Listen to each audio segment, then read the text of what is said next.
Shabbat Shalom a los recién llegados, bienvenidos sean, y también a todos los hermanos que están a la distancia, que están siempre atentos y que están con nosotros estudiando. Qué bendición, como decíamos hace rato, ¿no? Qué bendición poder estar también con gente que tal vez no tiene la oportunidad, Shabbat Shalom, de tener una comunidad cercana, ¿no? Y que pues a la distancia podemos cumplir tal vez con esta parte de estar en la comunión de los unos con los otros, como dice Hechos 2:42. Y eso es precioso poder hacerlo aquí, físicamente, pero pues muchas veces no existe esta oportunidad a la distancia, ¿no? Con tantos hermanos que están en Latinoamérica, en México, en tantos lados, ¿no? Y que bueno, pues podemos nosotros servir como esa aportación pequeña para que muchos más estén con nosotros también honrando y dando gloria a nuestro Señor de señores. Vemos cómo siempre Jacob elige hacer lo que el Señor le ha enseñado, ¿no? El ser humilde, el confiar, el entender. Decíamos que el camino de la reconciliación, y es que no podemos olvidar que el propio Esaú, lo que quería antes de que se volvieran a ver en esta ocasión, o más bien el deseo con el que Jacob se queda en su corazón es de que su hermano quiere matarlo. Le robó lo que podría ser para él todo lo que él quería o necesitaba, o lo que su anhelo y sus deseos estaban teniendo, que era ser el que tenía el control de todo lo que su padre Isaac tenía, ¿no? Y es algo bien curioso, pero te das cuenta cómo Jacob sale y no le pide absolutamente nada de lo que su padre tendría, o no necesita nada de lo que su padre tendría. Y eso tiene que ver con estos regalos que le empieza a enviar. Le empieza a enviar estos regalos que al final le dice, ¿qué va de todo esto? ¿Qué hay con todo esto? Y es la razón de decir, no necesito nada. El Señor me ha provisto de tanto que hoy puedo darte estos regalos y que te des cuenta que no vengo a quitar nada. No vengo a exigir nada, ¿no? Y vengo a darte el lugar que tienes como hermano mayor, porque inclusive le dice mi Señor. Entonces vamos a leer solamente el verso 4 para tener el contexto y vamos a seguir al 5. Pero les digo, ¿no? El camino de la reconciliación muchas veces requiere que dejemos nuestro orgullo y demos el primer paso con humildad. Humillarnos. Acuérdense que el humillarte bíblicamente no tiene nada que ver con pérdida de dignidad, como en el mundo, ¿no? En el mundo, el humillarse tiene que ver con pérdida de dignidad, tiene que ver con pérdida de lo que soy. Pierdo mi valor frente a alguien cuando me humillo. Esto es el mundo. Pero bíblicamente no es así. El humillarse de parte de Adonai, lo que te está diciendo es que obedezcas lo que dice la Escritura. Que pongas al de enfrente como a tu superior. Que ames al de enfrente como a ti mismo, pero con el contexto de que tú eres quien conoce al Eterno. Tú sabes cómo fuiste perdonado, tú sabes que has sido amado y tú tienes que dar lo que por gracia has recibido a los demás.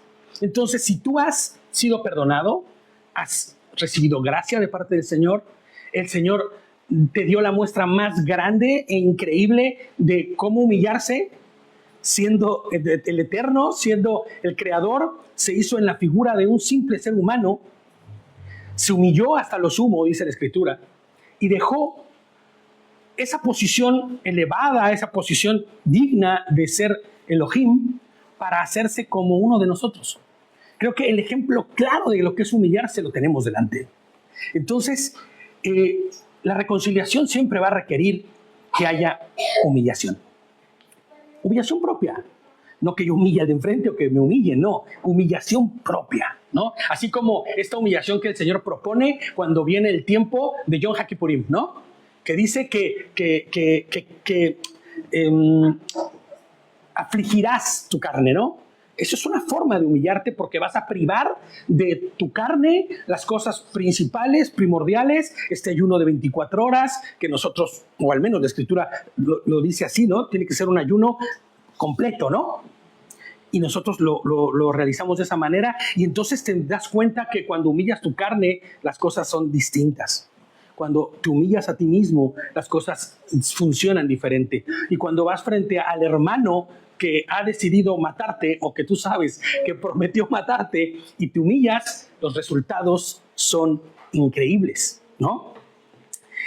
Y fíjate lo que les pongo aquí, aunque haya la posibilidad de que ese actuar de humillarte a ti mismo al momento de ir a la reconciliación, bendice a tu enemigo, perdona a tu enemigo. Tienes una diferencia con el que, el que se ha declarado tu propio enemigo.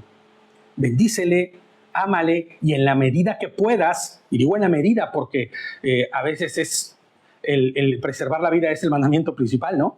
Y si esto te pone en riesgo, bueno, pues no lo hagas, pero en la medida que tú puedas, ve y humíllate delante de él. ¿Cómo es que respondemos? Tengamos la razón o no, porque eso es algo que hablábamos la semana pasada. Es importante saber que muchas veces la razón se convierte en el peor aliado que podemos tener. Porque la razón nos empodera, nos pone no solo la armadura, sino la AK-45 en la mano, ¿no? El fusil en la mano o la espada en la mano, como quieras verlo, el arma de preferencia que te guste, ¿no? ¿Para qué? Para ir y despedazar al que esté enfrente, porque yo tengo la razón, porque yo soy quien tiene la razón en este momento, ¿no?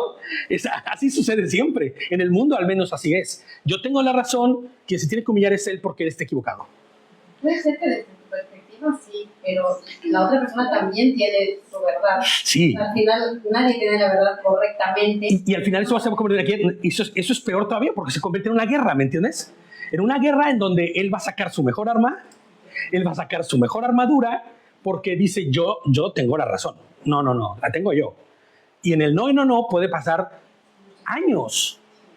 En familias puedes ver 30 años, 40 años, a punto de morir la persona y apenas ir y llorar y decir, perdóname, no me di cuenta de todo el tiempo que perdí. Porque siempre tuve el arma bien cargada, bien el cartucho cortado, listo para disparar. Y eso no es lo que el Señor está pidiendo. Entonces, aun cuando tengas la razón o no, ¿cuántas veces has actuado así? Humillándote delante de quien podríamos pensar que sería tu agresor, de la persona con la que tienes una diferencia. Y tú te vas a dar cuenta que cuando lo primero que haces es dejar el arma, quitarte la armadura y presentarte delante humillado y decir, esto no tiene por qué ser así, las cosas cambian. ¿Va a haber quien te dispare? Sí. ¿Va a haber quien te quiera hacer daño?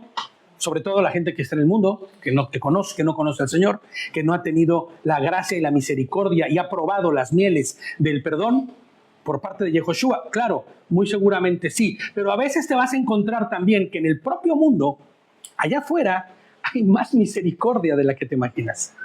Hay también corazones que sienten, que piensan y que no han perdido el afecto natural. Porque el problema es esa, la pérdida de afecto natural. Cuando hay pérdida de afecto natural, entonces lo que el Señor te ha creado, como te ha creado y como has aprendido, inclusive innatamente, ¿no? Hay quien tiene ese afecto natural y quien va a tener mucho más misericordia. Yo he sido impresionado muchísimas veces por gente del mundo en el que tú no esperabas una respuesta de esas y encuentras hasta mucho más perdón, misericordia, bondad en mucha gente del mundo. Pero el objetivo y el deber ser es que entre los que conocemos a Yehoshua hemos sido perdonados, hemos sido alcanzados por su misericordia. Nos ha traído Él, porque nosotros no fuimos a Él, sino Él nos ha traído. Nosotros, como dice la Escritura, respondamos, ¿no? Siempre hemos dicho aquí que nosotros lo que hacemos no es otra cosa más que responder a la misericordia, a la bondad y al amor que Él ha tenido con nosotros. Entonces, el verso 4 del capítulo 33 de Bereshit, que leíamos la semana pasada, todavía lo vamos a volver a leer, dice, Esab corrió a saludarlo. O sea, este es el resultado de haber bajado el arma, de haberte quitado la armadura, de haberte humillado y haberte puesto en la posición que el Señor te pide que te pongas, ¿no? Amando sacrificialmente. Y ahí va Esab, y decíamos la semana pasada que era una figura de estas como de película en la que se le cuelga, ¿no? Echándosele al cuello, dice, se le cuelga en el cuello al hermano, lo abraza, lo besa y ambos lloran. Y entonces es ahí donde Adonai interviene y lo transforma todo. donde Adonai mueve el corazón de quien esté en ese conflicto, en este caso de su hermano Esab. Fíjate, el hermano decíamos la semana pasada que venía con 400 hombres. Y decíamos que hay algunos comentaristas judíos y todo esto que dicen que en realidad esos 400 hombres no eran 400 hombres, sino 400 entes malignos que venían con él, que formaba parte de ese contingente que quería acabar con Jacob, que inclusive uno de ellos era con el que se había enfrentado antes el día anterior a eso, ¿no? Con el que había luchado y hasta la cadera le había dislocado. Pero literalmente dice la escritura que venía con 400 hombres. Y yo no sé si los hombres venían o solo para defender a su amo o venían contratados para decir en cuanto vean alguna agresión responden o no, pero yo creo que todos tienen una cara como de ¿qué está pasando aquí? Al final ninguno de los dos sabía lo que se enfrentaba, cada uno iba. Pues... Claro, Esab igual y venía pensando y diciendo, ¿y si mi hermano contrató a alguien para atacarme? No, yo tengo que llevar a alguien que me defienda. Pero yo creo que tanto la familia de Jacob, ¿no?, como los 400 hombres de Esab están con los ojos cuadrados al ver que se avienta y nos trajeron a ser testigos de un encuentro familiar, ¿no? Es como muy raro eso, ¿no? Es como extraño el hecho de decir, hombre, hasta aquí hemos llegado y venimos bien armados y venimos 400 hombres. Entonces, al final, tú miras como el obrar de Adonai es así. Interviene y transforma los corazones, ¿no? Como quiera que sea, les ponía yo toda la ira y frustración de Esab, que experimentó seguramente por años. Hashem la transformó. Hashem le cambió completamente todo lo que había en el corazón de Esab en amor. Porque el proceso fue largo, fueron 20 años que estuvo lejos. Jacob con Labán recibiendo humillaciones y Esab soportando la humillación. Si te das cuenta que el proceso es de distintas fuentes, pero es el mismo. Y si te das cuenta, esta terapia egorreductora, como así le llamamos David y yo muchas veces, es esa terapia que el Señor hace y te pone delante para que en tu propia vida vayas conociendo las verdades que el Señor ha puesto delante de ti y puedas entonces crecer espiritualmente. Ambos tuvieron que humillarse de alguna forma, tuvieron que ceder, perder algo, inclusive sufrir daños, ¿no? Esab abandonó el odio, la furia, el coraje y la impotencia para dar paso a lo que verdaderamente importaba, la familia, el amor, todos esos momentos que igual y como hermanos tuvieron, ¿no? Entonces, leíamos, y vamos a volverlo a leer, leíamos Primera de Pedro, en el capítulo 5,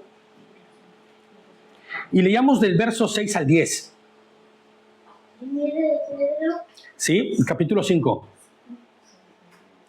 del verso 6 al 10. Y dice así: así que humíllense bajo la poderosa mano de Hashem, para que Él los exalte al debido tiempo. Si te das cuenta, ellos fue lo que hicieron. Ellos humillaron.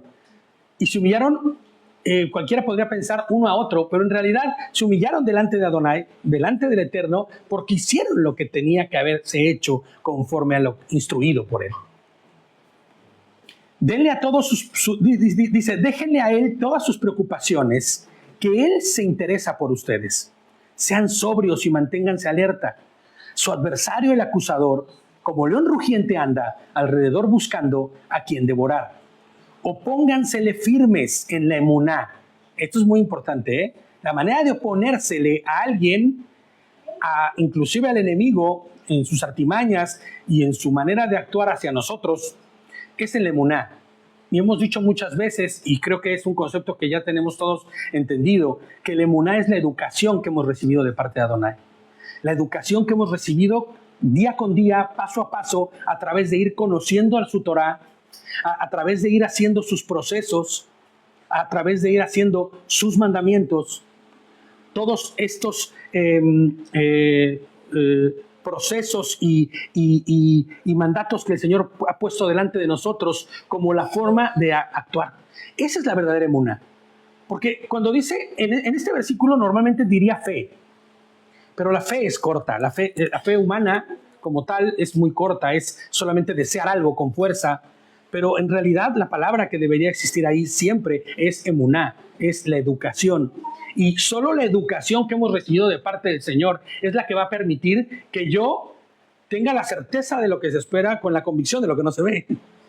Solo puedo siendo educado a través de la Torah, porque cuando yo soy educado a través de la Torah, realmente conozco el corazón, el pensamiento, la mente y los deseos del Eterno para mi vida. Entonces, cuando dice que te opongas firme en la emuná, no es que hagas la guerra, sino que pongas en práctica todo lo que has aprendido de parte del Señor. Entendiendo Torah, no solo como el Pentateuco, los 5 primeros libros, entendiendo Torah que la palabra es instrucción y que todo lo que hay en la Escritura, desde Bereshit hasta Apocalipsis, todo es instrucción, todo es Torah. Santiago 4:7 dice, someteos a Elohim, humillarse ante Elohim y resistir al enemigo, que es lo mismo, ¿no? Es exactamente la misma enseñanza. Viene del original, que significa, bueno, o es leí anot, que significa someterse voluntariamente. Claro. Y bajo el contexto bíblico, o sea, de la emuná, de lo que hemos estado aprendiendo, significa que es la forma en la cual yo me pongo voluntariamente bajo la voluntad del Señor. Es decir, reconocerme que soy pequeño delante de Elohim y acepto la propia dependencia de Él al someter mis propios deseos. Claro. Y fíjate, y en una forma práctica, y en mi actuar y en mi obrar, a través de orden alineado a lo que el Señor nos enseña, podremos tener vidas de fruto. Vidas no solamente que honren y glorifiquen al Eterno, que ese es el objetivo verdadero de vida para cada uno de nosotros, sino que descubramos que honrando y glorificando al Eterno tenemos vidas completas, llenas de alegría, llenas de su favor, ¿no? Y podemos entonces vivir vidas de fruto, pero me refiero en el sentido de, como siempre lo pongo yo de ejemplo, ¿no? El fabricante se alegra muchísimo cuando ve su licuadora que fabricó, que muele perfecto. Y muele perfecto porque quien la está usando como se debería. Está cumpliendo su función, ¿no? Y así es como el Señor se alegra cuando tú dices, bueno, paso 1, pongo lo que te voy a moler, paso 2, ¿no? Mira, no está metiendo un tenedor dentro, porque lo va a echar a perder si mete un tenedor. Bueno, pues así nosotros, cuando vamos haciendo conforme a lo que el Señor nos presenta en su Torah, vamos no solo glorificándole a Él, sino funcionando y dando fruto. Dice, sabiendo que los mismos sufrimientos se van cumpliendo entre sus hermanos en todo el mundo. Y cuando hayan padecido por un poco de tiempo, el Elohim de toda gracia, que los ha llamado a su eterna gloria en el Mashiach, Yehoshua, él mismo,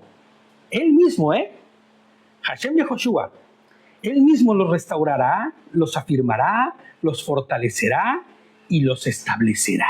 Fíjate nada más la promesa que hay en esta porción. Solo por contender ante el enemigo, y contender es un decir, o responder ante el enemigo en forma que el Señor nos enseña con la emuná. Entonces, en medio de estos dos hermanos hubo una gran victoria de parte del Todopoderoso.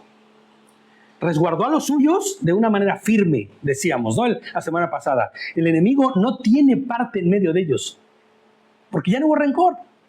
La victoria es totalmente para el Señor en este momento.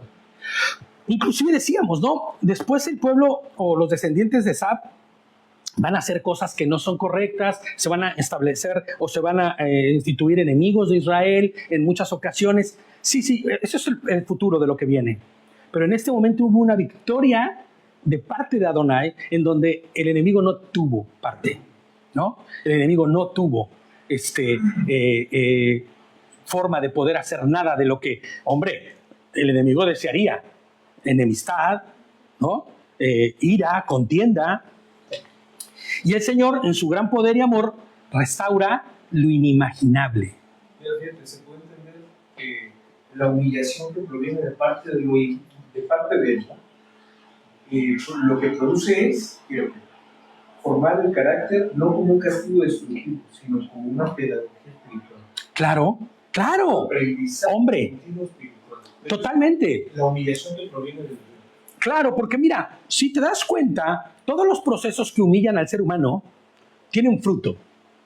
Claro, que lo humillan no en pérdida de dignidad, no como el mundo lo hace, porque la humillación de parte del mundo denigra, destruye y degrada al ser humano. Pero la humillación correcta, la humillación que realmente tiene fruto, siempre va a dar grandes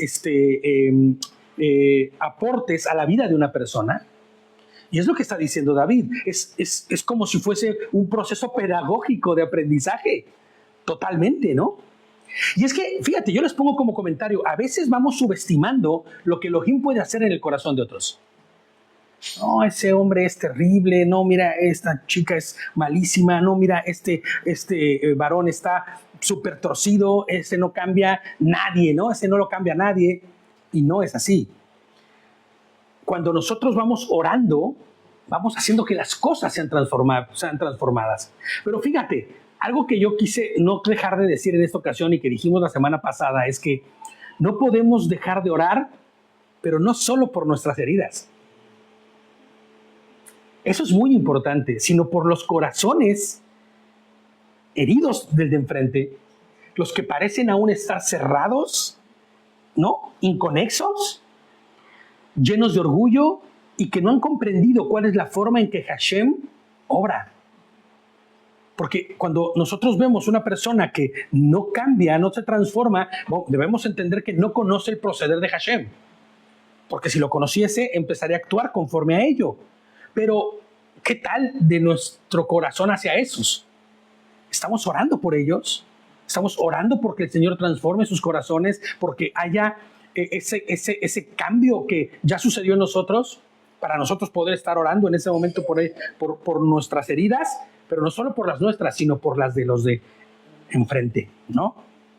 Entonces, bueno, con esta pequeña introducción, vamos ahora sí a nuestro verso 5. Bueno, es que había que tener contexto y vamos a nuestro verso 5 y vamos a intentar, no vamos a estudiar el capítulo completo, nos vamos a quedar antes o igual y si nos da y nos deja todavía el tiempo, pues lo compartimos a la mitad y seguimos a la siguiente, a la Haftará. Entonces dice el verso... Miqueas 6:8 dice, sí. Camina humilladamente con tu Elohim. ¿Cómo? Camina humilladamente con tu Elohim. Baruch Hashem, sí. Camina con él. Es que no hay otra forma, ¿sabes? No hay otra forma de caminar junto a tu Elohim que humilladamente. Porque apenas haya un resplandor, una chispita de orgullo en tu corazón, de autosuficiencia, vas a empezar a renegar delante del Señor. Pero es que, Señor, ¿de veras? ¿Pero es que tiene que ser así? La mejor forma es humillarte, doblegar tu corazón, doblegar tus instintos, doblegar tu carne y decir, Señor, tú tienes el control, tú me hiciste, tú eres el creador. Para eso hay otra palabra en hebreo, que ya no es sanar, sino es shafal. Es aún hacerse más pequeño delante. Exacto, ¿no? Aún ponerse más todavía a servicio de la otra. Y no es otra cosa más que reconociendo que Él está arriba y que yo estoy abajo. Reconocer mi condición. Mi condición es la de un caído, la de un corrupto, la de alguien que necesita ser restaurado, que necesitó ser salvado porque en su propia forma y en sus propios medios no podía lograrlo, y que a través de la muerte y resurrección el Señor no lo ha hecho, pero que estamos esperando en la restauración final, la transformación completa, ¿no? Entonces dice el verso 5, mirando alrededor, vio a las mujeres y a los niños y preguntó, ¿quiénes son estos que están contigo? Él contestó, los hijos con los que Elohim ha favorecido a tu servidor. Y decíamos la semana pasada que él sigue siempre con esta postura de yo soy tu siervo, ¿vale? Y fíjate, Esab, no sé si puedas verlo, pero yo soy mucho de mirar en mi mente como la película. Yo siempre estoy leyendo la escritura, siempre estoy viendo como la escena. Igual hasta tienen cara mis personajes, ¿no? Pero yo puedo ver esta escena en donde Esab voltea, ve a toda esta gente y puedo verlo con una sonrisa en su rostro preguntándole, ¿quiénes son todos estos? ¿Quiénes son estos chiquillos que vienen contigo? ¿No? ¿Quiénes son estos que están aquí, hermano? Supongo su familia. Es lo que Adonai, como bien dijiste antes, te han dado, ¿no? Ante la pregunta de su hermano, Jacob muestra el carácter de un Ish. Y hemos dicho muchas veces que un Ish es un hombre que honra a Adonai, ¿no? A diferencia del Enosh, que es el hombre del mundo, el hombre que no honra al Eterno. Y está ahí como un Ish, presentándose, humillándose, ¿no? Y literalmente Jacob le contesta, todo lo que tengo es por gracia. Todo lo que tengo me lo ha dado Elohim, ¿no? Todo lo que tengo es un regalo inmerecido. Todos estos borreguitos que ves pintos, rayados y moteados, todos estos me los regaló el Señor. No hice nada, solo obedecí. Hice lo que el Señor me había ordenado, ¿no? Jacob reconoce que todo lo que tiene es por gracia divina. Y la pregunta necesaria y obligada en este momento es, nosotros en nuestra vida diaria vamos reconociendo las bendiciones que Elohim nos ha dado, o nos llenamos a veces de estos micro orgullos o micro soberbias en donde esto es por lo que yo he hecho, esto es porque yo fui, esto es por mi mucho conocimiento. Hombre, es que si yo no me hubiera estudiado eso, yo no estaría donde estoy ahorita. Muchas veces sucede, pero tenemos que nosotros hacer como introspección y como checklist, ¿no? Esta auditoría espiritual de decir, lo que tengo realmente lo pongo reconociendo que el Señor es el que me lo dio. Y lo pongo a disposición suya. Claro. Fíjate, va un poquito más adelante, spoiler, en Génesis 48:9, cuando por fin se reencuentra Joseph, ¿no? Con Jacob, y le dice exactamente lo mismo que le dice Zapa a Jacob. Le dice, ¿quiénes son estos? Joseph le responde, estos son los hijos que Elohim me ha dado a quien. Claro. Fíjate, es lo mismito, es el proceso. Es exactamente la misma respuesta, porque es el mismo proceso, pero en circunstancias distintas. Y te das cuenta que el resultado es el mismo. La bendición del Eterno. ¿Por qué nosotros deberíamos dudar de si actuamos de la misma forma que han actuado ellos, sucederá distinto en nuestra vida? ¿Por qué no pensar que va a suceder exactamente igual? Si yo me humillo delante del Señor, hago conforme a lo que me ha enseñado, tendré la misma respuesta y podré responder. Todo esto que tú ves a mi alrededor, lo que el Señor me ha dado, no ha sido más que por su gracia y su misericordia. Yo no merecía nada. Cuando entendemos que todo lo que tenemos es por gracia, damos por gracia lo que por gracia hemos recibido. Pero ojo, yo quiero hacer un hincapié muy profundo en esto. Cuando nosotros, de alguna forma, tenemos quiero hacerlo lo más claro posible.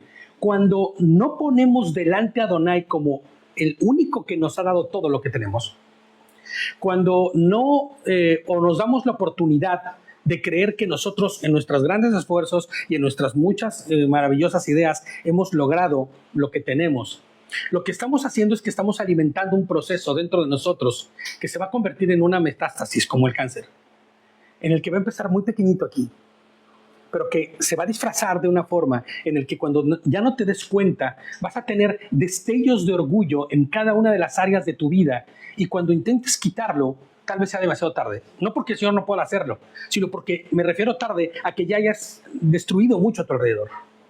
Ya hayas acabado tal vez con muchos años de tu vida que podrían haber sido de mucho fruto y que por tu manera de actuar y de hacer no lograste lo que el Señor quería que lograras, no lo que tú querías. Porque mucha gente cree que el éxito es lograr hacer lo que uno quiere. El dinero, los logros académicos, los logros bajo los términos propios. Pero en la realidad no es así. La realidad es cumplir el propósito y el objetivo de lo que el Señor quiere para lo que fuiste hecho. Y ese es el éxito verdadero, porque, ¿sabes? Mucha gente que fue a la guerra, su único objetivo de vida era morir salvando a otros. Por ejemplo, tú dices, oye, pero ¿cómo va a ser? Sí, él cumplió con el propósito. Él cumplió con lo que tenía que hacer, pero así de duro, sí, así de duro. Él hizo para lo que fue hecho.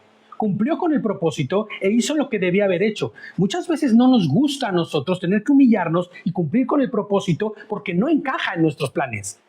no encaja en nuestra forma. Pero cuando nos damos cuenta que verdaderamente cuando hacemos esto, cumplimos el propósito para lo que hemos sido hechos, y que entonces estamos, como decíamos hace 2 estudios, ¿no? En armonía, en el compás del Señor, en el tiempo del Señor, entonces las cosas cambian. Ahora, les decía yo que quería hacer este como espacio para decir esto, es porque esto es mucho más profundo de lo que parece. Debemos morir verdaderamente a nosotros. Debe haber una transformación de peso y fondo en nuestro corazón para que esto pueda ejecutarse. Debemos ir voluntaria y de manera intencionada rascando y encontrando lo que nos sirve y sacándolo. Aunque duela. Aunque eso nos lleve un tiempo. Exactamente. Sin jactancia, poniendo lo que el Señor nos ha dado y lo que tenemos, como bien decía hace rato un momento David, al servicio de los que no tienen. Por ejemplo, eso es una forma increíblemente buena de humillarse y actuar conforme a la voluntad del Eterno, poniendo lo que el Eterno te ha dado al servicio de los que no tienen. No como lo hacen estos filántropos, como decíamos hace unos estudios, ¿no? Estos filántropos que terminan siempre siendo y haciendo lo que ellos para fines propios. Inclusive hasta el de grabar impuestos, ¿no? No. Sino con el propósito firme de que lo que nosotros tenemos sirva a los demás. Esa es una buena forma de empezar a rascar. Porque aunque te parezca que no, cuando tú tienes que quitarte de la boca lo que vas a comer para dárselo a quien no tiene, eso va a empezar a tener un proceso dentro de ti.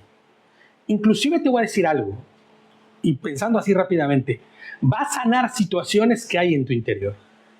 Situaciones que tal vez de pequeño, carencias que tuviste, el humillarte ya como un adulto voluntariamente, a privarte de cosas para dárselo al que no tiene, sea lo que quiera que tú pienses, comida, ropa, tecnología, lo que sea, tal vez va a sanar heridas que tengas en tu corazón, de carencias que tuviste de pequeño, ¿me entiendes? Tiempo. ¿Cómo? Tiempo, o sea, el tiempo también. Hombre, claro, todo, tu tiempo, ¿no? Igual y tú eres una persona que sufres de rechazo, porque de pequeño nadie tuvo ese tiempo para estar contigo, y sufres rechazo, y tienes dolor en muchos aspectos, y sientes que nadie te quiere, o que no encajas fácilmente, y cuando tú empiezas a dar tiempo a otras personas, empiezas a sanar cosas, carencias que tienes. Por eso es profundo esto. Esto no es solamente decir, bueno, sí, ya voy a empezar a querer hacerlo. No, es que si no lo haces a profundidad, por encimita no sirve de nada. Vamos al verso 6. Entonces vinieron las siervas con sus hijos y se postraron. Luego Lea y sus hijos vinieron y se postraron. Y por último, Rachel y Joseph, ¿no? La amada. Vinieron y se postraron. Y él le preguntó, ¿qué es lo que te propones con todos estos grupos que me han salido al encuentro? Y él respondió, fíjate cómo lo que le está diciendo, ¿no?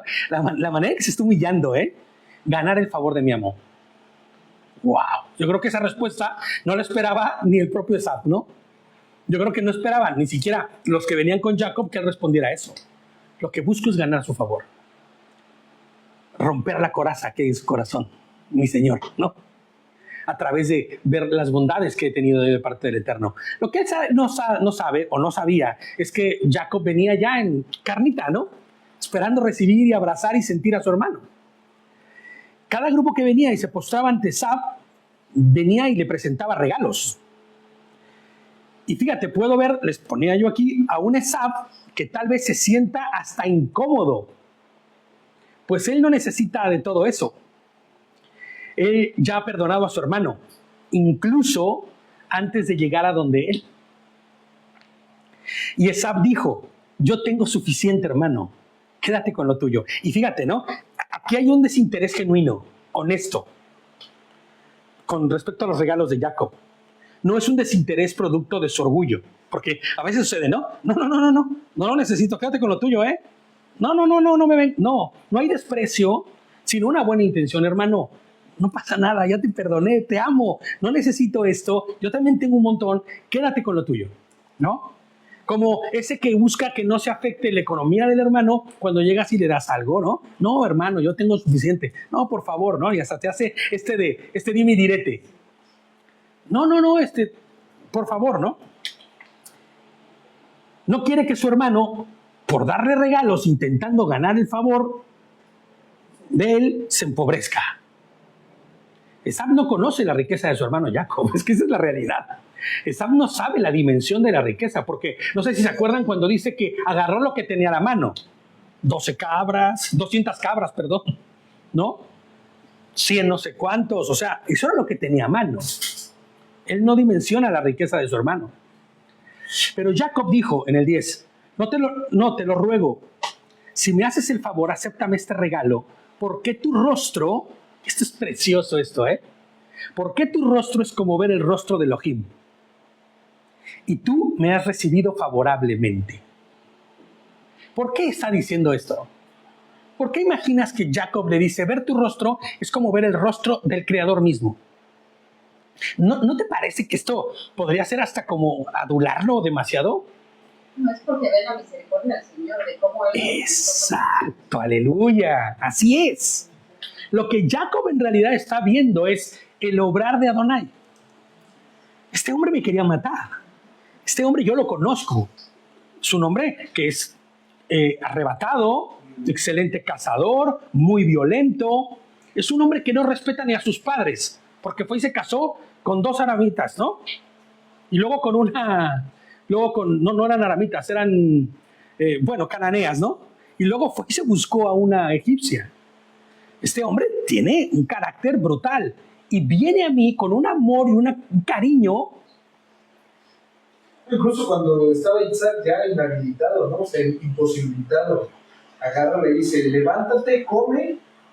Sí. O sea, tiene un carácter brutal este hombre. Y entonces cuando él mira lo dócil, ¿no? Que se acerca a su hermano, con el cariño que se acerca a su hermano, él está viendo a Adonai mismo ahí.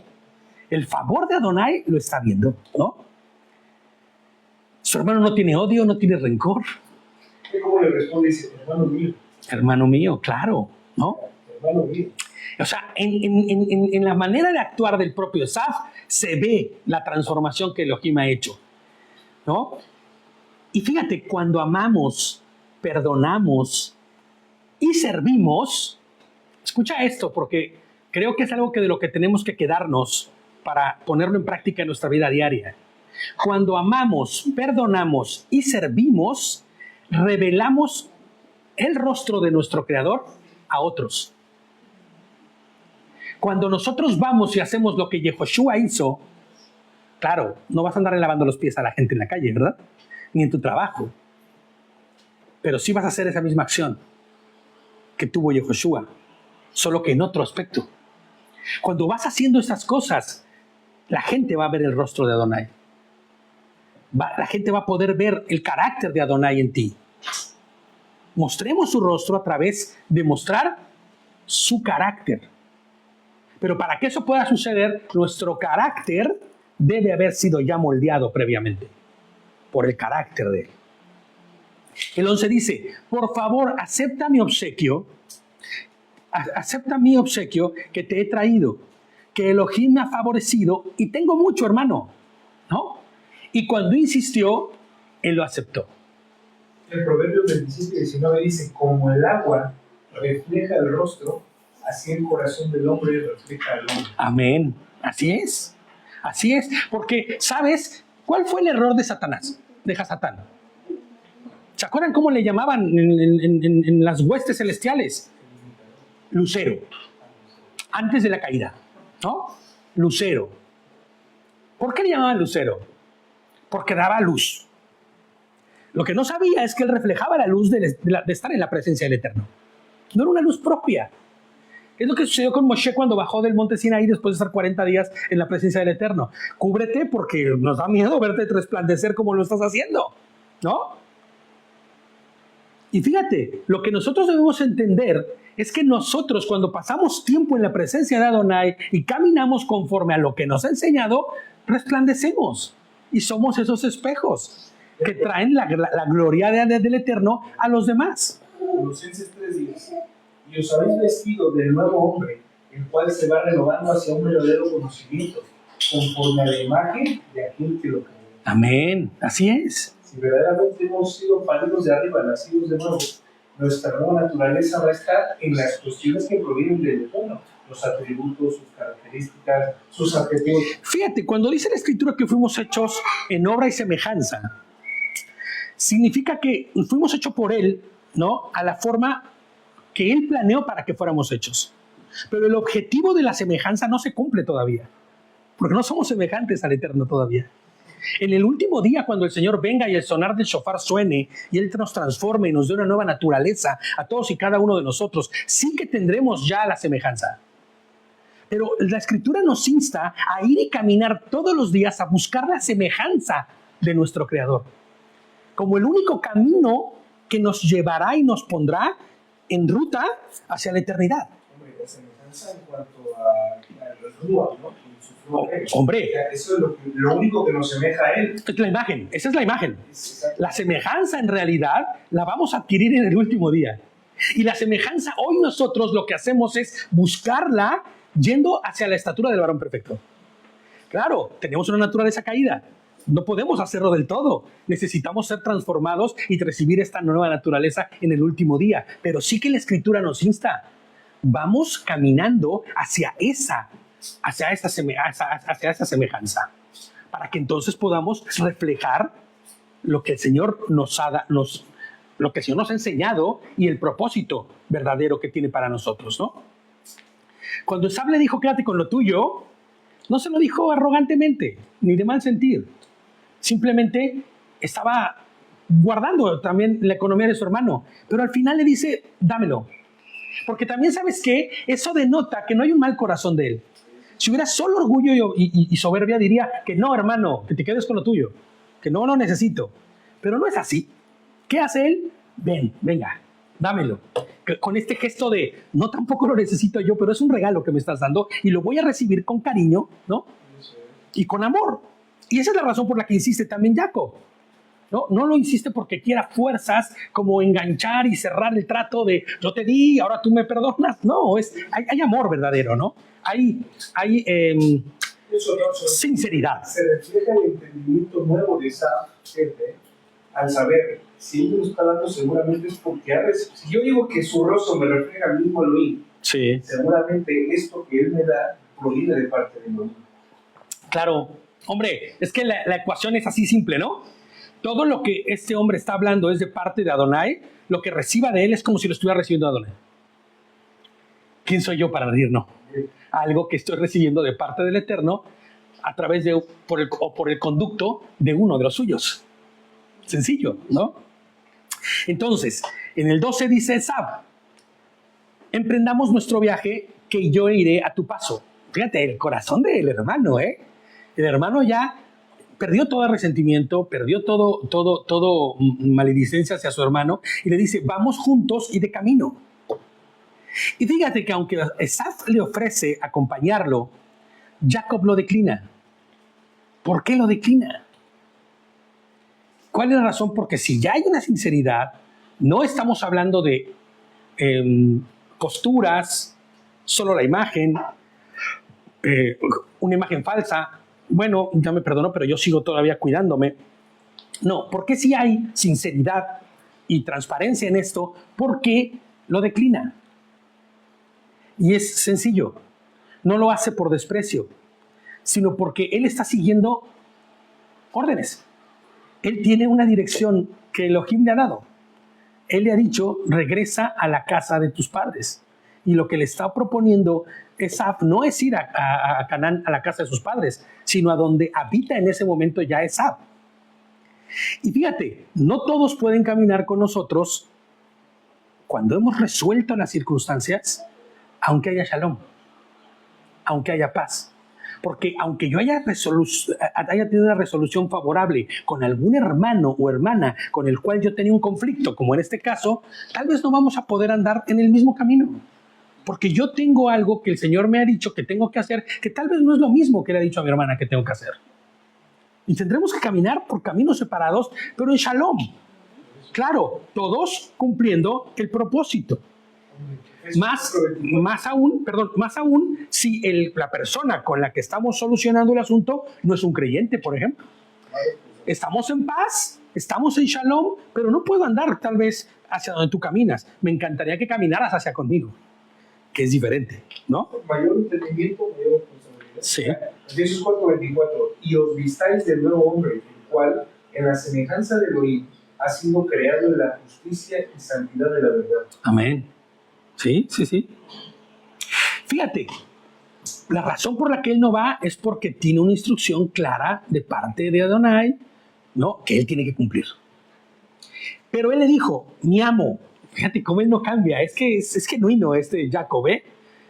Sabe que los niños son débiles y que los rebaños y manadas tienen crías. Esas son mi preocupación, dice. Si los apresuramos mucho por un solo día, todos los rebaños morirán. Lo que le está diciendo es, no puedo ir a tu ritmo. Aunque tú quieras ir al mío, yo no puedo ir a tu ritmo. Yo tengo algo que hacer. ¿Cómo era? Claro. Y sabes, lo peor es que voy a entorpecerte en tu forma y en lo que tú estás queriendo, y no es el propósito. Hombre, aparte de que anda lastimadito de su cadera, es cierto, no había pensado en esa, ¿eh? El perdón no siempre implica tener que ir hacia el mismo lado. Esa es una realidad, ¿no? Es posible amar, honrar, pero seguir el camino que Hashem nos ha señalado a cada uno, a donde tengamos que ir. Y eso a veces duele, ¿eh? Eso a veces cuesta trabajo, porque quisiéramos que todos andar como un mueganito, ¿no? Ese es el sentir del ser humano cuando ama un montón. Quiere estar como un mueganito. ¿Saben visto los mueganos, no? Son así todos pegaditos, todos pegaditos, ¿no? Pero a veces no se puede. Digo, los que hemos venido a otro país y estamos aquí con los seres amados en otro lado, entendemos mucho más fácilmente esto, ¿no? Para cumplir el propósito de lo que el Señor nos ha puesto, hemos tenido que dejar a los nuestros. Hemos tenido que viajar por muchos kilómetros, cientos, miles tal vez. Pero tiene un propósito. Y cuando cumplimos con ese propósito, hay shalom. ¿Se acuerdan lo que dijimos que era shalom? Era paz, sí, pero... No es un saludo. ¿Mandé? No te escuché, Nere, perdón. Plenitud. Esos son el resultado. Pero, ¿qué realmente a fondo significa shalom? Tener shalom. ¿Estar qué? En paz, pero con el Eterno. No con mi hermano, no con el de enfrente, no con mi gobierno. No. Estar en paz con Yehoshua HaMashiach. Estar en paz con mi Creador. Ese es el verdadero shalom. Cuando tú le dices shalom a alguien que lo está saludando, le estás deseando que esté en orden con el Señor y que esa paz que sobrepasa todo entendimiento hay en su corazón, ¿no? Entonces, el que nosotros hagamos conforme a la voluntad del Eterno va a traer shalom.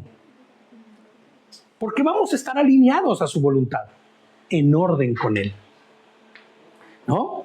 Y le dice, adelántese mi Señor, mi amo. Mientras yo sigo poco a poco al paso del ganado que llevo delante y el paso de los niños hasta que alcance a mi amo en Seir. Jacob no miente, porque imagínate, su hijo mayor Rubén tiene 12 años. El mayor tiene 12 años para ese momento. Ahora imagina los otros pequeños. Benjamín todavía no nace, pero Jacob, ¿no? Joseph, perdóname, es que tantos nombres. Joseph, ¿no? Joseph es un bebé, propiamente. Tú sabes que no puedes someter a un niño de brazos o pequeño a trayectos larguísimos. Hay que descansar, ¿no? Si la madre está lactando, tampoco la puedes traer así. Entonces, él está siendo correcto. Entonces Esab dijo, déjame asignarte a algunos de los hombres que me acompañan. O sea, fíjate, el hermano le quiere dejar guardia, ¿no? Le quiere dejar cuidado. Pero él le dijo, oh, no, mi amo, es demasiado considerado conmigo. Y yo les pongo un comentario en esto, les pongo que de alguna forma la circunstancia favorecía a Jacob para no tener que ir donde su hermano, el cual ama y con el cual desea tal vez estar. Pero Jacob tiene, como ya hemos dicho, una instrucción clara y es volver a la tierra de sus padres. En Bereshit 31:3 leíamos, entonces el Señor le dijo a Jacob, vuélvete a la tierra de tus padres, donde están tus parientes, que yo estaré contigo. Jacob no está respondiendo solamente de su carne. Jacob le está diciendo, no, hermano, sigue adelante. Yo tengo un propósito. Yo tengo que hacer lo que el Señor me ha dicho que tengo que hacer. Y entonces Esab emprendió aquel día su viaje de regreso a Seir. Él se fue por su lado. Disuadido de no volver juntos y sin insistir más, Esab se vuelve en Shalom. Ahora sí en Shalom con su hermano, en paz, tranquilo, ¿no? Regocijándose, ya con una alegría y con una sonrisa en su rostro, seguro estoy, porque ya no tiene, ¿sabes?, el peso de la amargura de años. Todo eso que se fue formando como un gran edificio de dolor, de resentimiento, ¿no? Ya no está. Estoy en paz. Yo creo que hasta se sentía ligero, ¿no? Ligerito, porque la carga de dolor que él traía ya no la tiene. Ver a su hermano, ¿no?, ya en otro sentir, ya no deseándole la muerte, es una cosa completamente distinta. En Bereshit 35, 27 al 29, más adelante dice, Jacob volvió a casa de su padre Isaac, en Mamre, cerca de Kiriat Arba, es decir, Hebrón, donde también habían vivido Abraham e Isaac. Isaac tenía 180 años cuando se reunió con sus antepasados. Era muy anciano cuando murió y lo sepultaron su hijo Esab y Jacob. ¿Por qué estamos leyendo esto? Porque nos damos cuenta en realidad que se volvieron a ver, que no fue un encuentro efímero que no fue solamente como algo que había que cumplir porque... No. Mucho tiempo después, ellos vuelven a verse. Muy seguramente tuvieron muchos encuentros. Muy seguramente tuvieron muchos festejos y muchas reuniones familiares. Pero los dos, en paz, sepultaron a su padre. Y esto es fruto de lo que Adonai hizo en sus vidas, ¿no? Jacob, dice el 17, viajó a Sucot y se construyó una casa e hizo cabañas para su ganado. Por eso fue llamado aquel lugar Sucot. Cabañas o tabernáculos, ramadas. Cobertizos, exactamente. El 18 dice, Jacob llegó a salvo a la ciudad de Shequem, que queda en la tierra de Canaán, viniendo así de Param Aram, y acampó frente a la ciudad. Lo que nuestro texto está diciendo es que Jacob llegó a la tierra de Canaán en Shalom, en paz, lleno de Shalom, con un corazón apacible, pues había limado toda aspereza ya con su hermano. ¿Sabes? Así como Esab tuvo todo este resentimiento formándose en su corazón, también había todo ese miedo, todo ese dolor, inclusive uno de los procesos humanos más terribles e infecciosos, digámoslo así, espiritualmente del ser humano, es el resentimiento, ¿sabes? Es cuando nosotros nos autoflagelamos, cuando no tenemos arrepentimiento, sino tenemos remordimiento. La culpa, gracias, la culpa es un cáncer para el ser humano. ¿Sabes cuántos años vivió de culpa Jacob? Es que lo engañé. O sea, mi hermano tiene por qué querer matarme. Me puse hasta a piel de animales. Claro, yo le hice caso a mi mamá, ¿no? O sea, el ser humano así es, ¿no? Claro, la madre no estaba haciendo más que cumplir la voluntad del Eterno. Antes de que naciera ya le había dicho, el mayor servirá al menor. Bye, la mamá no está haciendo nada mal. Al contrario, está cumpliendo con el propósito que tal vez en ese momento Isaac no estaba cumpliendo. Isaac ya le había dicho, ve y mata los animales y tráemelos para darte la bendición. Y la que sí conocía la historia y a la que había recibido el mandato de parte de Adonai, estaba haciendo lo que necesitaba hacer. Pero en el proceso humano, en esta forma que tenemos de pensar, la culpa es destructiva. ¿Cuántos años de culpa tuvo Jacob? Me hacía pensar cosas que tu hermano igual ni siquiera se le pasaba por la cabeza, porque al final la culpa te hace como que crecer el problema. Y si confiesas ese pecado que has hecho o lo que has hecho, Luego es como que no era tan grande como tú te lo imaginas. Era tan simple, ¿no? Se te perdona y es como, ¿por qué no había antes? Así es. Lo que nuestro texto cuando dice que Él llegó a salvo, significa que llegó con un corazón a salvo, ¿sabes? Sin culpa, sin resentimiento, sin autoflagelarse, sin autoconmiserarse. Libres, ¿sabes? Venían ligeros ya los dos. Tanto Esab que llegó a Sinrem, como él que está llegando a su destino, ¿no? O el punto donde está llegando ahí en Padán Aram. Esta historia nos invita, ya van a terminar, a intimar el corazón de Jacob, ¿no?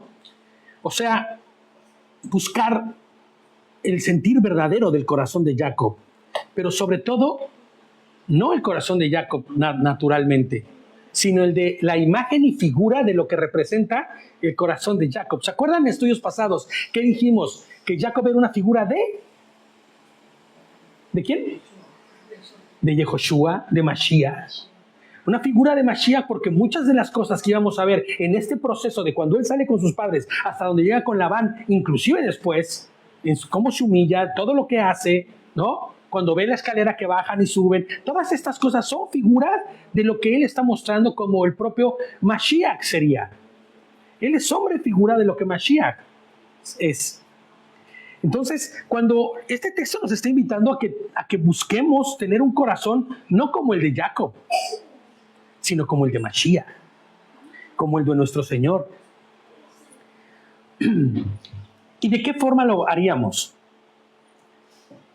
Humillarnos ante quienes hemos dañado, buscar reconciliar sin orgullo, reconocer que todo lo que somos y tenemos es por gracia, caminar en obediencia, aunque eso implique tomar una ruta diferente, pero en obediencia, ¿no? Levantar altares de adoración al Eterno que nos restauró. ¿Cuáles son los altares que nosotros levantamos? Ahí en la casa levantamos el altarcito. No, eso es idolatría pura, ¿no? Los altares que nosotros levantamos en nuestro corazón son de obediencia. Así es, nuestra vida, nuestro testimonio. Nuestro testimonio son los altares que vamos levantando. Donde hay gloria y honra al Eterno. ¿Para qué era el altar? Para hacer un sacrificio. ¿Quién muere en el sacrificio? ¿Quién moría en el sacrificio siempre? ¿Quién no lo merecía? Bueno, pues aunque yo tal vez no merezca morir en este sacrificio, en esta pelea que estoy teniendo con mi hermano, voy a alzar un altar y va a haber una muerte aquí de mi orgullo. Quien va a morir va a ser mi orgullo. Para que entonces sea aroma fragante que suba al Eterno mi acción. Y eso, el Señor lo permita, acerque a otros. Los lleve a sus pies. Y pueden ser mucho más salvos. ¿No? Muchos más puedan conocer del Eterno y tener vida eterna. Ahora, pregúntate estas cosas. Y estas preguntas no son para que las contestemos, sino para quedárnoslas y ya después en lo privado las contestemos. ¿A quién necesitas perdonar o pedir perdón? Hombre, claro, eso siempre, ¿eh? Siempre. Nuestra vida, hombre, el ser humano respira y peca. Esa es una realidad, ¿no? Pero tienes que buscar y hacer una introspección para contigo dentro, para contigo mismo y decir, ¿a quién necesitas perdonar o pedirle perdón? ¿Te estás moviendo? La segunda sería, ¿por miedo o por obediencia? Esto es muy importante, ¿eh? ¿Qué es lo que te hace que te muevas? ¿El miedo o la obediencia? ¿Trabajas por miedo a la pobreza o porque el trabajo te lo dio Hashem y tú estás seguro que es el camino por el cual el Señor te está proveyendo? ¿No? ¿Por miedo o por obediencia? Mira, Romanos 8:12 dice, así entonces, hermanos, somos deudores, no a la carne para vivir conforme a la carne, porque si vivís conforme a la carne, estáis a punto de morir, pero si por el Espíritu haces morir las obras de la carne, entonces vivirás. Amén. Amén. Así es. Es como es un pequeño modulador. Claro. ¿Qué es lo que yo estoy haciendo? ¿Cómo estoy viviendo mi vida? estoy verdaderamente viviendo conforme a la carne, porque hay fruto. Claro. De la carne también hay fruto. Hombre, y un fruto que no es apacible, no es un fruto gozoso. Exactamente. Yo estoy viviendo bajo el fruto del Ruach. El Ruach. Ahora, recordemos siempre, la palabra Ruach, ¿qué significa? Ruach no es su espíritu realmente. Esa es la traducción al español. Pero realmente son las intenciones. Por eso Pablo dice, examinen los espíritus, los rujots. Examinen, no porque una persona ande con un montón de espíritus, ¿no? Así como en las iglesias que a veces dicen, no, es que ese tiene espíritu de pereza, ese tiene espíritu de no sé qué. No, no, no. Los rujots son las intenciones de cada uno. Es la esencia. Exacto. Entonces, cuando dice que vivas para la esencia o la intención, La esencia. claro, pero no la tuya, Claro. sino, porque acuérdate que cuando vivimos conforme al Espíritu, no se está refiriendo a mi espíritu, sino al Espíritu del Eterno, conforme a las intenciones del Ruach Kodesh, ¿no? O sea, conforme a las intenciones santas del Eterno en mi vida. La mente de Cristo, vaya, que es lo que dice Pablo, ¿no? Continúa en el 14 y dice, porque todos los que son guiados por el Espíritu de Elohim, estos son Eso, de Elohim. las intenciones de Elohim, los deseos de Elohim, la voluntad del Eterno. Así es. No recibiste espíritu de esclavitud para estar otra vez en el temor y el yugo de la esclavitud, Amén. sino que recibiste el espíritu de adopción por el cual clamamos, Abba, Padre. Ah, va, así O sea, es. tenemos una identidad. Claro. Y el tercer punto es, ¿has levantado un altar en tu vida para reconocer la obra del Eterno? O sea, me refiero a tu testimonio en tu vida, reconoce que es a quien sirves, honras y glorificas en todas tus acciones y tiempo. ¿A Adonai? ¿A Yehoshua? Pero esa pregunta nosotras no lo podemos responder, sino que las otras personas que... Exacto, Porque claro. tú dices, sí, yo Claro. no sé qué. Es bien, por eso les decía hace rato, esto es profundo. O sea, pero mira, es también la manera práctica, como lo que estábamos diciendo hace unos Shabbatot, que era, al día de hoy, yo soy un árbol, ¿no? Todos los que estamos aquí somos árboles. Entonces, la pregunta es, el hermano que tengo a mi lado, que tengo aquí, ¿puede comer de mi fruto? Claro, está degustando de un fruto que es sabroso o que es amargo, ¿no? ¿Yo puedo comer algún fruto de cada uno de ustedes? Claro. Por eso, mira, nosotros como matrimonios tenemos reuniones, ¿no? Y una de las primeras preguntas que se hicieron como matrimonios, inclusive ahora que nos reunimos como líderes en las iglesias, también los matrimonios, para irnos como calibrando y estar siempre en la voluntad del Eterno, era que tu cónyuge dijera quién eres tú. Y tú dijeras quién era tu cónyuge, ¿no? O sea, dinos qué tan sabroso está el fruto de lo que esta persona o su árbol está dando. Porque es bien cierto, cuando nosotros decimos, sí, yo he levantado todos los altares posibles en mi vida, no hombre, mi vida es un altar para el Señor, en donde muere mi carne todos los días, aroma fragante sube. Pero eso es lo que piensa tu esposa de ti, o tu esposo de ti, o tus hijos, o tu hija estás teniendo, o tu padre tiene la percepción, ¿no? O hijo, tiene la percepción de que eres un altar vivo. Ahora, lo importante, ¿no? Somos altares, ¿vale? Pero cuando se oficiaba el corbanot, el sacrificio Sí. del lugar santísimo, ¿te acuerdas que era la cuestión? Que la sangre era rociada, Sí. estaba lleno de sangre. La pregunta es, ¿este sacrificio era de olor fragante al Eterno? Claro. La cuestión es, ¿así permanecía el altar los otros 364 días? Manchado, lleno, sucio. No.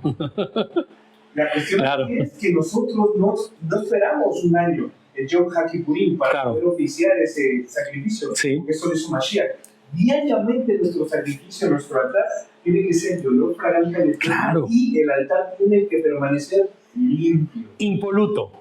Para que el próximo sacrificio No hay- sea un sacrificio agradable. Cuando cocinamos sobre algo que ya no hemos cocinado, a veces Hombre, claro, es horrible. se aprovecha el aceitito, ¿no? Que dices, pero cuando empieza a verle de una forma, dices, claro, esto es comestible. No, o sea, en el restaurante Michelin de 3 estrellas jamás te van a dar un pescado donde cocinaron antes o una carne donde cocinaron pescado, ¿me entiendes? O sea, estos ejemplos no son otra cosa más que el que tú puedas aterrizar que tu vida debe de ser un altar en el cual esté siempre listo y dispuesto, siempre esté impoluto, siempre esté limpio y vivamos vidas en santidad, conforme a lo que el Eterno nos ha enseñado. Por eso en el principio hablábamos de la emuná, la educación. Si vivimos conforme a la educación que hemos recibido, muy seguramente podremos, porque ojo, cada levita, el hecho de hacer el sacrificio tenía reglas, estatutos y una forma de hacerlo. Pero también después limpiarlo. No era solamente entrar y hacerlo como querían. Cuando nosotros cumplimos con lo que la Torá nos está enseñando y lo hacemos conforme a la voluntad del Eterno, entonces estamos listos para oficiar el siguiente sacrificio, ¿no? Entonces, para terminar, el comentario final. Así como Jacob vio el rostro de Elohim en el perdón de su hermano, que quienes nos rodean pueda ver el rostro de Mashiach en nosotros, en cada gesto de amor, humildad y restauración. Amén. Amén. Pues Shabbat Shalom, terminamos ya con esto en el estudio. Que nuestro Adonai gobierne nuestros corazones, que nuestro Señor sea quien dicte el ritmo, el camino y la forma de andar conforme a su voluntad. Amén. Saludos a todos a la distancia. Shabbat Shalom. Shalom.